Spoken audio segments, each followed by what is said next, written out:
Bom, tendo a ideia de que átomos são partículas, são coisas incrivelmente pequenas, é claro, como eu disse para vocês, existe a história, né, o crescimento ou a forma de enxergar os modelos atômicos.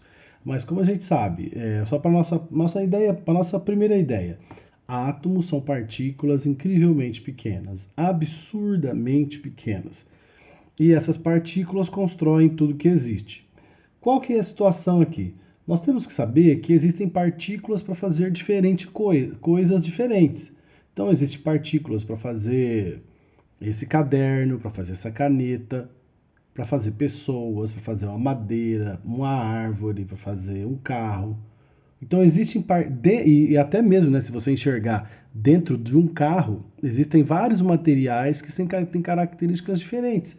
Se você pensar nessa caneta, por exemplo, ó, olhar para essa caneta, ela é feita de plástico, mas são plásticos diferentes. Esse plástico é diferente desse.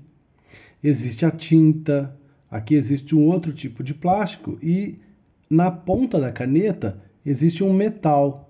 Então, nessa caneta aqui, só nessa caneta, existem diferentes tipos de materiais. E esses materiais são feitos de átomos. Como os materiais são diferentes, a gente imagina que os átomos sejam diferentes. Então, materiais diferentes, átomos diferentes. Então, uma coisa tranquila para a gente.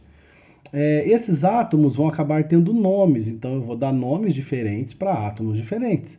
Então, existem átomos que se chamam carbono, existem átomos que se chamam hidrogênio, oxigênio, enfim, inúmeros átomos aí que você consegue conhecê-los ou identificá-los na tabela periódica.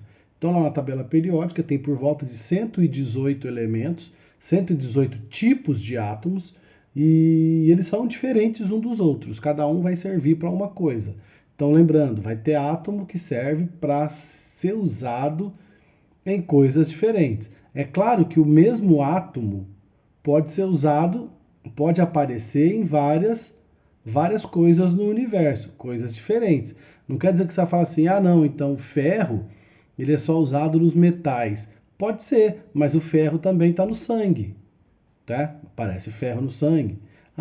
O oxigênio está no ar que a gente respira. Pode ser, tá isso mesmo. Mas o oxigênio também está na água. Então são coisas diferentes.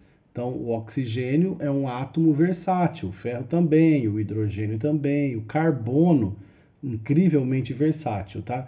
Então os átomos são pecinhas que essas pecinhas sozinhas não possuem uma utilidade.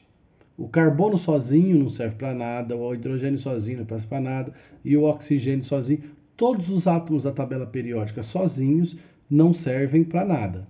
Qual a função deles? Se juntarem, juntar com o carbono com o hidrogênio, com o oxigênio, carbono com oxigênio, carbono com hidrogênio e tal. Quando eles se juntam, aí sim eles vão formar, eles juntos criam algo que seja útil ou que exista na natureza.